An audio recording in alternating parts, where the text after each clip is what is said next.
Apple announced iOS 7 today at WWDC, of course at their headquarters out there in California. And there are a lot of new features and not new things to iOS 7. The first of all is the redesign of the OS. iOS 7 has a new look, a new flat look, if you will, less with the animations around the apps, more of a flat appeal. There are a couple of things there that they announced. I'm going to run through a bunch of them because there are different things that Apple's announced here. The photo app, first of all, has taken an overhaul. You can do a quick swipe to switch between camera and photos, to videos, square, camera, pan, things like that. You've got like an Instagram feature where you actually have filters in there. You also have things like AirDrop, which allows you to wirelessly share photos between applications. Now this doesn't mean there's NFC for the next iPhone. It just means that it's capable between an iPhone 5 and an iPhone 5 and iPhone 4 and 4S. Now iOS 7 will be coming to iPhone 4 and above. So if you have an iPhone 4, you will get the updates to iOS 7. A couple other things also is that, of course, it's a complete, like I said, it's a complete redesign.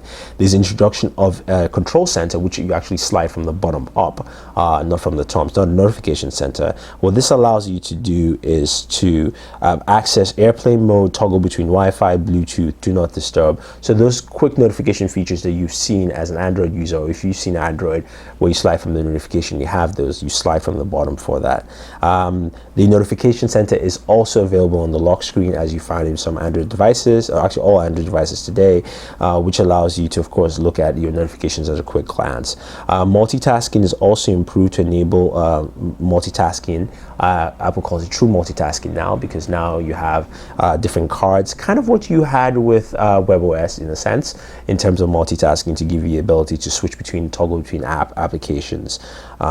As I mentioned, AirDrop, which allows you to share files or documents between different iOS devices in close proximity.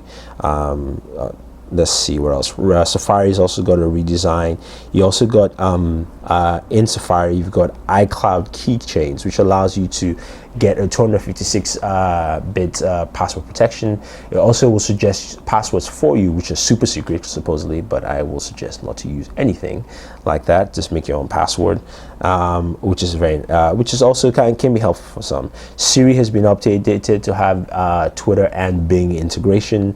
The music app has also been updated too, with a new redesigned look. And also Apple announced iTunes Radio. iTunes Radio, of course, is a streaming radio service that will compete against Pandora, Xbox Music, Radio, and all the other streaming services like Slack and the rest of them all together. And it will be available on your iPhones, your Mac, your PC, as well as the Apple TV in there. So just to list out a couple of other features here, the new Find Me iPhone activation lock requires your Apple ID. So basically, when you lose your phone, basically it actually shuts your phone. You can shut your phone down, and the person will be required to log in with your Apple ID to actually get into your phone. You've got night mode in apps, in maps, so with some ambient light.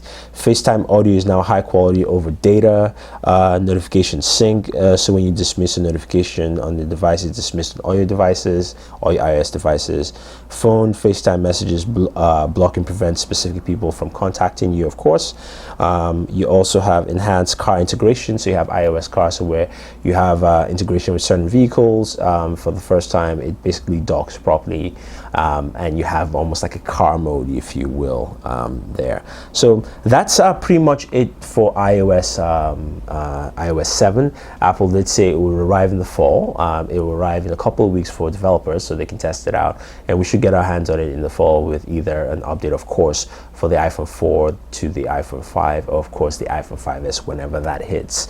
It's cool. So my question here is, what do you think about iOS 7, and will it, push you to buy a new iPhone or actually get an iPhone?